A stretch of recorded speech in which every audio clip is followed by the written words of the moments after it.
Hey everybody, welcome back. I am going to talk you through my latest book haul. Over the weekend, I visited Cheltenham in the UK. First time I've ever been there, and of course, I went to visit some secondhand bookshops. This is the treasure that I found, so please stick around for the next 10 minutes or so. I'm going to show you what I got, tell you about how much I got it, and I'm going to tell you why I've decided to buy these books. So when you make a lot of money, you now have enough money to whiten your teeth. This is what I expect I'm going to learn in this book by Tony Robbins, which is Money Master the Game. This is quite a hefty book, paperback. It's coming in at 650 pages. And this chap, if you don't know him, he's an American self-help type person. He publishes a lot of books and online seminars and hosts weekends where people go to make breakthroughs in their lives. He has a documentary on Netflix which is called I Am Not Your Guru, which is a strange title that seems to have the same effect as telling someone not to think about a pink elephant, or telling a child not to press the big red button. It makes people want to do the opposite. But he certainly made a name for himself. He tours the world. He has lots of events going on all the time. He's probably the top of his game in this field of self-help. And for the tiny price of £3, I thought this would be a good investment. It's got a lot of acclaim. There's a lot of people quoting how great Tony Robbins is, from Oprah Winfrey. And the first section of the book, I had a little flick through it. It's just like you don't even get any details about who published it or what year it came out or anything. It just says what the world's greatest financial leaders are saying about Tony Robbins. And then you're straight into quotes and sound bites of different people, including Bill Clinton. He's top of the list. He is the one of the world's greatest financial leaders. I didn't know that. So I learned something already within the first 2 pages, which is already a good start. Ray Dalio, who else we got? Mark Faber, not sure who he is. Winner of Barron's Roundtable and publisher of the Gloom, Boom, and Doom Report. But then we've also got quotes from Serena Williams, Oprah Winfrey, as I mentioned. Hugh Jackman is in here, Usher. So he's rubbing elbows with people who have very famous elbows. And I just thought this would be a good thing to have, because I know that he is so well known and just considered to be the purveyor of good information that is empowering and uplifting to people. So I'm not sure when I'll get around to reading this one, but I'm glad that I have it. And £3, I can really say no. Okay, the next one I got is this kind of slender book called Conspiracy. History's Greatest Plots, Collusions, and Cover-Ups. And on the front cover, we have Tiny Mustache Man. We have the gorgeous Princess Diana. We've got some people riding on in a car, and the all-seeing eye atop the pyramid, and this swastika. So this stood out to me because of the word conspiracy. I'm always interested in learning about conspiracies, and it's just an area that I think is very charged. It's very people are very it divides people, and it shouldn't divide people. I don't think it's any secret that conspiracies exist and they happen, but I'm always interested to see what books that use this word have to say about conspiracies. So this one, £2.50. So it's pretty cheap, not a lot of money to invest. And it's got I had a browse of the contents before I bought it, and they're talking about the Bilderberg Group, the Illuminati, secrets of the Catholic Church. I was born and brought up Catholic. Skull and Bones, that's secret societies. We've got another section on WikiLeaks, Edward Snowden. We've got the Oklahoma City bombing, the moon landings, the Men in Black, Hollow Earth, Life on Mars. War stories, we got Adolf Hitler, did he escape? The bombing of Pearl Harbor, and then political cover-ups, Watergate, Tuskegee syphilis experiment, the Waco incident, murder mysteries. We got Who Shot JFK, the death of Princess Diana, of course, and the shooting of Tupac and Biggie, which reminds me of my review of Mark Devlin's book, Musical Truth. So I'm just very interested to see what Charlotte Gregg has to say about these topics, what side she falls down on, and whether or not she has resources that I can also buy and read, which is what I mainly get these for. I'm always interested to see, are they trying to dissuade people from questioning and looking into it, or are they leaving breadcrumbs for us to follow? And there's a one-page bibliography at the back. So I'm going to look forward to getting some of those books and seeing how much they cost and if they're hard to find and out of print. And there's an index too, which means we can kind of jump around this book. It's not one that I think I'll read from cover to cover, but nevertheless, I think it should be interesting. Again, £2.50, a nice artifact to have as we move forward throughout time. Things become uncovered, declassified, the truth comes out, and it's always interesting to see what the mainstream sort of people were writing about at the time compared to what actually turns out to have happened. Next one I got is a weighty tome. Although it's kind of short in stature, it is a fat book. It has 800 pages. It even has pictures. There's 3 sections of this book, which you can see by the white lines at the top. So it's got pictures, it's got pages. It has loads of notes and references in the back. It's got pie charts. It's got everything. Unbelievable. And then index. So this is Behind the Enigma, the authorized history of GCHQ, Britain's secret cyber intelligence agency, by John Ferris. This is quite a new book. It came out 2020, I believe. Yes, 2020. The paperback was 2021. This is the first edition paperback, and it is massive. It's not an area I know much about, although I am aware through things I've been reading recently in a book that I'm currently reading that I'm going to review soon, but I'll talk more about that at the end.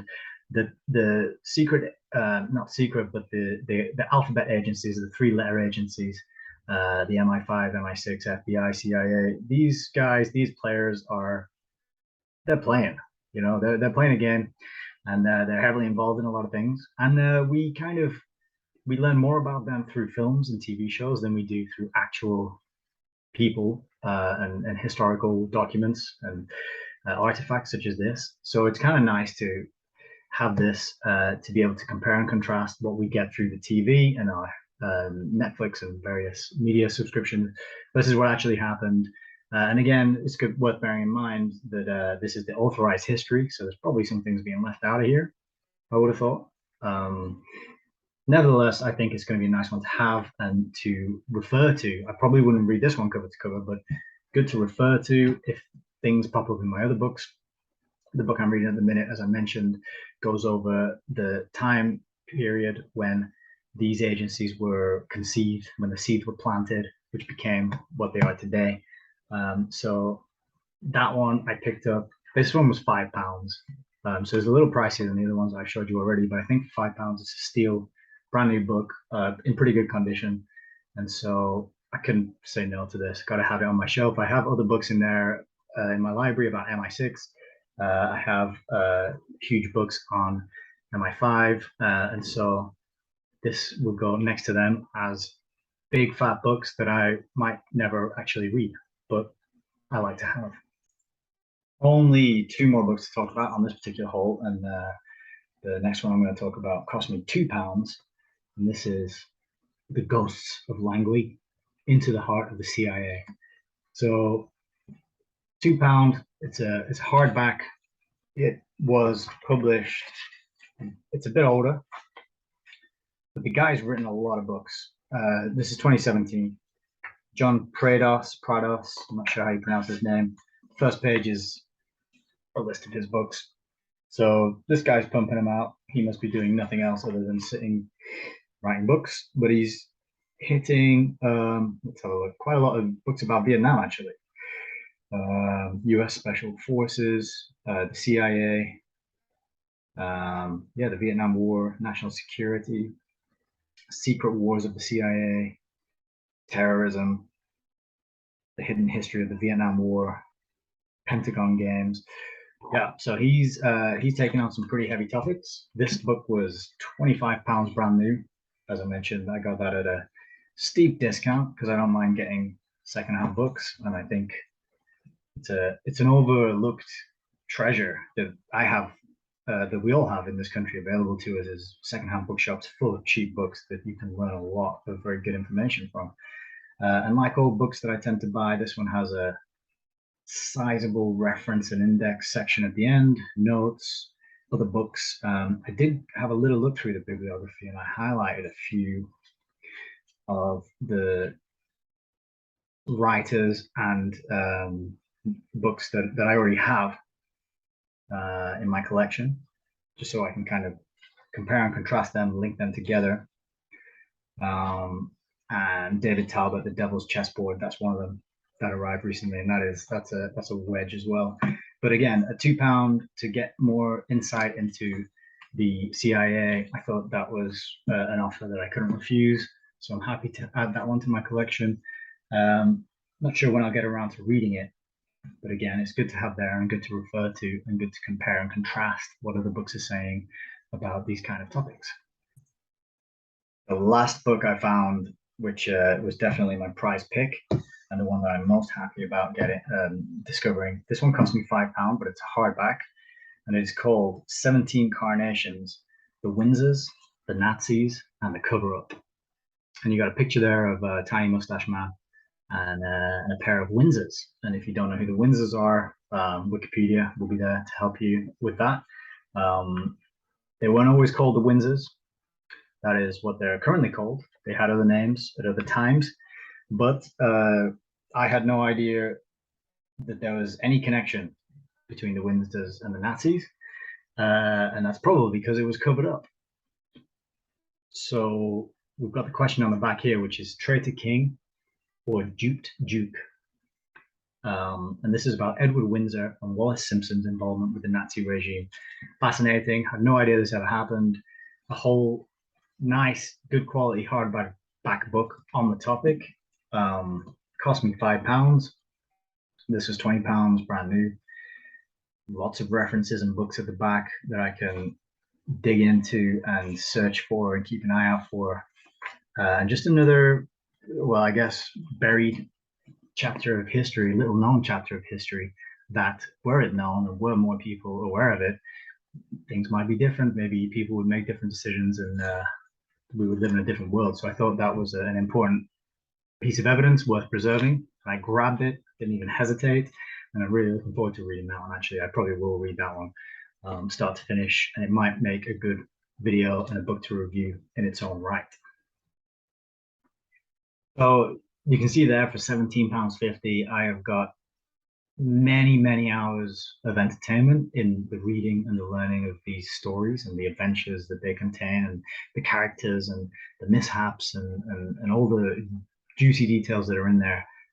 Hours and hours and hours and hours of entertainment for £17.50. Also a valuable resource. The book on money I can learn and then put into practice in my own life, and improve my own life with that information. And the other things are things that I can refer to better enhance my understanding of reality and my map of reality and my understanding of history and the world, where we're at and how we got here. All for the cost of maybe 2 months of Netflix subscription. And I can keep these and keep these on my shelves, and I can lend them to other people and mark them up and refer to them.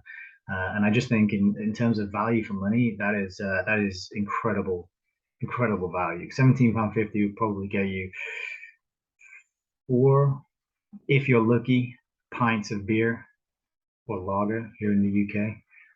That money doesn't go very far, but if you are trolling secondhand bookshops, it goes very far. So yeah, that was my haul from this weekend in Cheltenham. I think it was pretty good. On the whole, the bookshops there weren't as well stocked as places like Bath and Bristol, in my opinion, but I still managed to dig up some treasure. That's pretty much it for this haul review. Haul review, it's kind of a review, but that's my haul for the weekend. The other thing I wanted to mention is that I'm currently reading this book, Hidden History, As you can see, I am notating this as I go.